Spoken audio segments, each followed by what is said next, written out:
Hey everybody, I'm Anna Huthmaker with Huthmaker Violins, and you found another one of our Students Stuck at Home video series. So today we're going to talk about something really cool that I bet you $1,000 you never even thought of, and that is F-holes.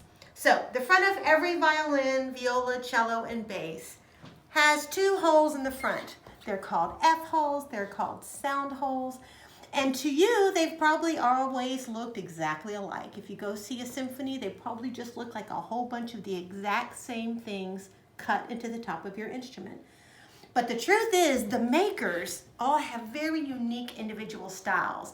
And when you start looking at them, you can see differences. And I think they're quite beautiful and creative, and I want to show them to you today. So we're going to start with the Stradivari style. So this is a basic Stradivari style. And I want you, when you look at these F-holes, notice that they slant a little bit like this. Not all F-holes do that. I didn't realize that. But so they have this nice graceful slant. And also, if you look, these are the holes at the top, the eye holes. These are teardrop shape. And I want you to see how close the opening is, how small it is. And then down here, now I call this the apostrophe. Nobody else does, I don't think, but it looks like one. I want you to see how graceful this is and how open it is. Now that's a typical Stradivari F-hole, and a lot of you guys are gonna have F-holes that look a lot like that. So let's look at this one. This is an Amati style, and if you look at it already, you can see a few differences. These are a little bit more upright. They're very graceful. The Amati F-holes are very graceful. They're kind of slender. These are a touch longer, and they have really tasteful notches. I want you to notice these little notches here. I want you to pay attention to that because I'm going to show you something really cool in another couple of instruments down the line.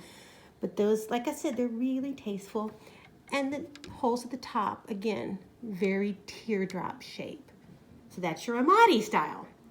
Now, this is a cool violin. This is a Maggini style violin. Check out these F-holes. First of all, you will probably notice this is a very, what we call a high belly fiddle or a pregnant fiddle. As a result, the F-holes are very slanted. The inside of it is taller than the outside or higher up than the outside.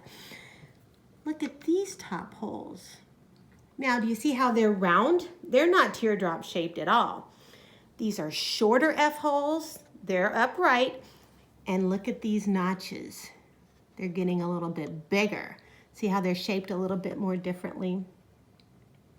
I think these are actually, they're quite graceful, but in a totally different way than the Amati.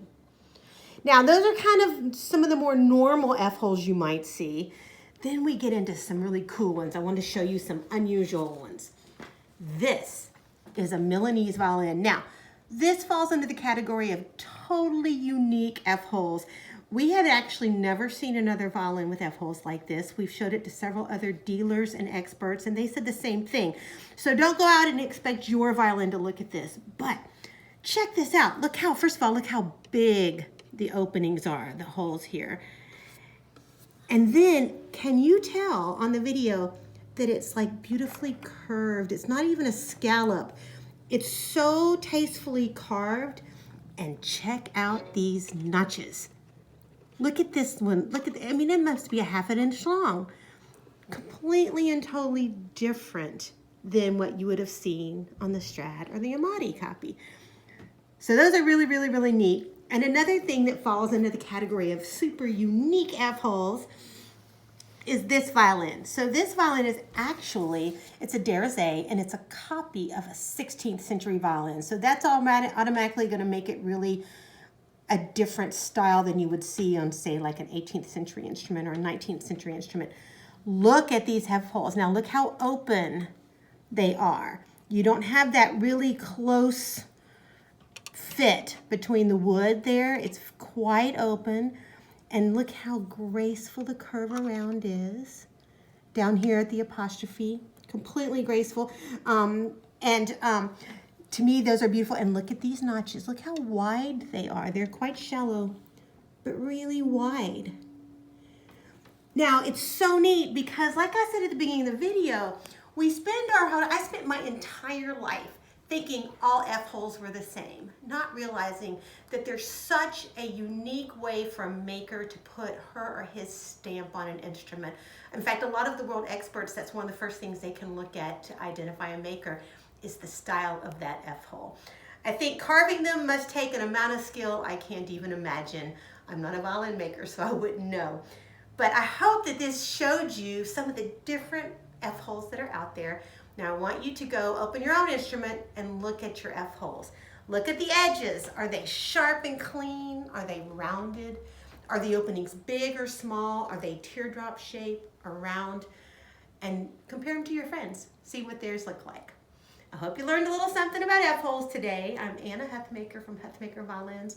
If you have any questions or want to shoot me a picture of yours, you can find us on Facebook under Huthmaker Violins or email me on our website, huthmakerviolins.com. Hope you have a great day.